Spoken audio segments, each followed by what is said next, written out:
আপনার স্বামী কোথায় আছে? আচ্ছা মুশকিল তো। ওর বর কোথায় আছে তুই জেনে কি করবি?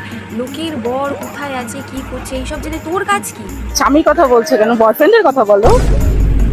ঠিকই তো।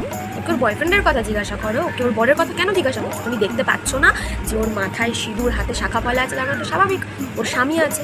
ওর বয়ফ্রেন্ডের কথাটা জিজ্ঞাসা করো, তাই না? ও এত কষ্ট করে একটা বয়ফ্রেন্ড বানিয়েছে আলাদা করে। বলো তাহলে তোমার বয়ফ্রেন্ডের ব্যাপারে বলো, আমরা একটু শুনি। আছে? হ্যাঁ আছে। আপনার বয়ফ্রেন্ডকে কত ভালোবাসো? স্বামীর মতনই ভালোবাসি। বাবা দিদি কত বড় মন! ওর মনটা তো মনে হচ্ছে অনেক বড়। স্বামীকে যেরকম ভালোবাসো বয়ফ্রেন্ডকেও ভালোবাসো, অনেক জায়গা তাহলে তোমার মনে। ধুর। ভালোবাসো? হ্যাঁ। আচ্ছা সবই তো বুঝলাম, না হয় তুমি তোমার বরকে, তোমার বয়ফ্রেন্ডকে সবাইকে সমান সমান ভালোবাসো, কিন্তু দিদি পাশে ওটা কে গো? ওটা তোমার মেয়ে না? হ্যাঁ, তোমার বাড়িতে বর জানে যে তোমার আলাদা একটা গোপনে বয়ফ্রেন্ড আছে? এরকম ভাবে বলো না, তোমার মেয়ে তো বাড়ি থেকে পক পক করে লাগিয়ে দেবে। স্বামীও আছে?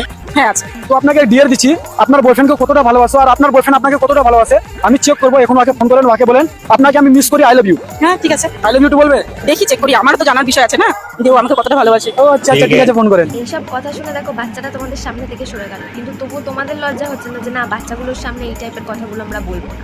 মানে পাশে যে একটা বাচ্চা আছে সেটাও দেখতে পাচ্ছ না যে না ওকে সরিয়ে নিয়ে তারপর ভিডিওটা করি? সেটাও না।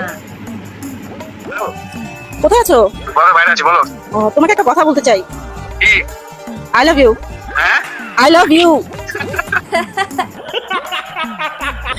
খুব হাসি পাচ্ছে দাদা, দাদা খুব হাসি পাচ্ছে তাই না? দেখো যে ফোনের ওপার থেকে দাদা ব্লাশ করেছে। হঠাৎ? ইচ্ছে হলো। সেটাই তো, বৌদির ইচ্ছা হলো। বৌদির ইচ্ছা হতে পারে না তোমাকে আই লাভ ইউ বলতে পারে না? তুমি তোর বয়ফ্রেন্ড হও, তোমাকে তো অবশ্যই আই লাভ ইউ বলতে পারে। চলো, হুম। I love you too.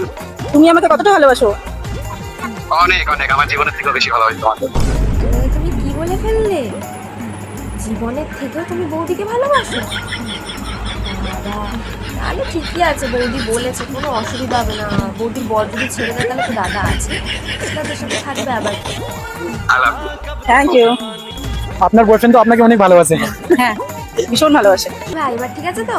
তুমি কিন্তু শুধু জানতে চেয়েছিলে দাদা কোথায় আছে, দেখো বৌদি কিন্তু তার অর্ধেক তোমাকে পুরো বলে দিল। ঠিক আছে, এবার তুমি খুশি হচ্ছ, ভিডিও হয়ে গেছে? ঠিক আছে, চলো টাটা।